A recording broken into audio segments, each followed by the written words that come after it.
వచ్చాను. ఈ రోజు అయితే 2 కేజీల చెర్రీ చేపల పులుసు అయితే పెట్టాను. ముక్కలు వరకున్నా అది ఎలాగో చూసేద్దాం రండి. చేపల్లో అయితే ఉప్పుకోళ్ళు పసుపు పొడి వేసుకొని నీట్గా శుభ్రంగా కడుక్కొని పక్కన పెట్టుకోవాలి. పక్కన తపాల్లోని ఆయిల్ వేసుకొని ఆయిల్ వేడెక్కిన తర్వాత ఉల్లిపాయలు పచ్చిమిరకాయలు వేసుకొని ఉల్లిపాయలు పచ్చిమిరకాయలు వేగిన తర్వాత సరిపడినంత సాల్ట్ కూడా వేసుకొని వేపుకోవాలి. సరిపడినంత సాల్ట్ వేసుకున్న తర్వాత టమాటా ముక్కలు కూడా వేసుకొని టమాటా ముక్కలు కూడా మగ్గనివ్వాలి. టమాటా ముక్కలు మగ్గిన తర్వాత 1 టీ స్పూన్ పసుపు పొడి అయితే వేసుకొని మగ్గనివ్వాలి. సరిపడినంత కారం కూడా వేసుకొని మగ్గనివ్వాలి. కారం ఎక్కువ తినవాళ్ళు ఎక్కువగా వేసుకొని మగ్గనివ్వాలి. మగ్గిన తర్వాత పక్కనే రోట్లో అల్లం వెల్లుల్లి ఆవాలు జీలకర్ర నూరుకొని ఆ మసాలా ముద్ద కూడా వేసుకోవాలి.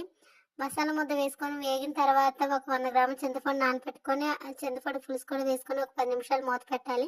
పులుసు మరిగిన తర్వాత చేప ముక్కలు వేస్తే ముక్కలు అనేవి విరగకుండా పర్ఫెక్ట్గా వస్తాయి. కడిగి పక్కన పెట్టుకున్న ముక్కలు అయితే వేసుకొని ఒక 10 నిమిషాలు మూత పెట్టుకోవాలి. 10 నిమిషాల తర్వాత ముక్కలు అయితే చూడండి ఎక్కడ ముక్కలు విరగకుండా ఎలా వచ్చిందో. ప్లీజ్ నా వీడియోస్ కనుక నచ్చినట్లయితే లైక్ అండ్ సబ్స్క్రైబ్ చేయండి.